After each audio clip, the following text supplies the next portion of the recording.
রহমানির রহিম। আল্লাহুম্মা সাল্লি আলা নবিয়িনা মুহাম্মদ সাল্লাল্লাহু আলাইহি ওয়াসাল্লাম। জীবনের সফর শুরু করেছেন ব্যর্থতা দিয়ে, তা আপনার জানাজায় গিয়ে বুঝতে পেরেছি। আপনার উচিত ছিল যে মৃত্যুর আগে নসিহত করে যাওয়া যে আমার জানাজা পড়াবে আমার নিকটতম কোনো লোক অথবা কোনো আল্লাহওয়ালা।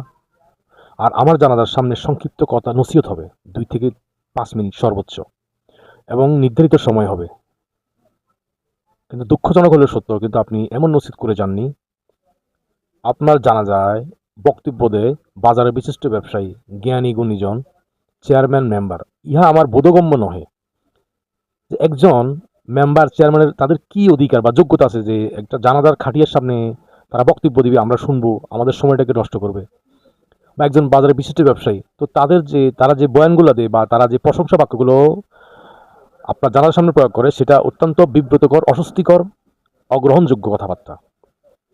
তারা হয়তো বক্তব্য দেয় যে উনি একজন সফল মানুষ। তো সফল কি জন্য হইছে? যে এক ছেলে ব্যবসায়ী, এক ছেলে সরকারি চাকরিজীবী, বা এক ছেলে ডাক্তার হইছে, ইঞ্জিনিয়ার হইছে। তো এগুলো সে গুণগান গাইতে থাকে। তো সে সফল হইছে। এটা যদি সফল হয়, এটাকে যদি সফল বলে সমাজে প্রতিষ্ঠিত করা হয়, তাহলে অন্যরা মানে দিনদার, ফরেজগার, আল্লাহওয়ালা বানাইতে নিরুৎসাহিত হবে।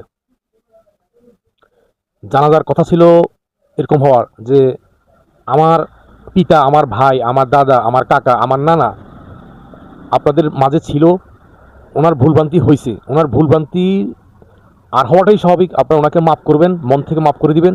যদি কোনো পাওনা থাকে আমরা সেটা পরিশোধ করব, যথাযথ চেষ্টা করবো ইনশাল্লাহ। আর জানা যায় যে কথাটা কখনো বলা হয় না যে আমার বাবা বা আমার নিকটতম আত্মীয় যদি আপনাদের জমিন 1 ইঞ্চি দখল করে থাকে, সেটা আমাদেরকে অবগত করবেন।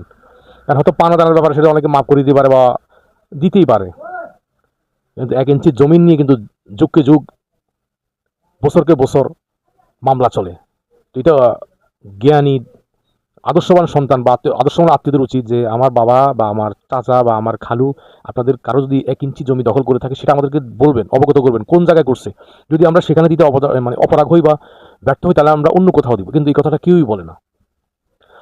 আর এটা কোনো গর্বের বিষয় না যে উনি ওনার সন্তানদেরকে ডাক্তার, ইঞ্জিনিয়ার বা সমাজে প্রতিষ্ঠিত করে গেছে, বাড়ি গাড়ির মালিক হয়েছে, ওরা অনেক মানুষ হয়েছে। এটা যদি মানুষ বলেন আপনারা, তাহলে তো ইহুদি, নাসারা, হিন্দু, খ্রিস্টান, বৌদ্ধ যারা আছে প্রত্যেকটা লোকই সফল।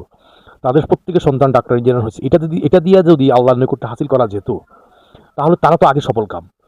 যদি জ্ঞানে বিজ্ঞানে এগিয়ে যাওয়াটা যদি আল্লাহর নৈকট্য হাসিল হইতো, তাহলে তো তারা প্রত্যেকেই আল্লাহর নৈকট্য প্রাপ্ত। প্রত্যেকটা এরকম আক্ষেপ যারা মুসলমানরা করে যে মুসলমান পিছিয়ে আছে, তাদের প্রত্যেকের গলায় ফাঁসি দিয়ে মরে যাওয়া, ফাঁসি নিয়ে সোজা জাহান্নামে চলে যাওয়া উচিত। যে আমরা এখানে ব্যর্থ কাম। এখানে হওয়া উচিত ছিল যে আলহামদুলিল্লাহ উনি ওনার সন্তানদেরকে দ্বীনি শিক্ষায় শিক্ষিত করে গেছেন।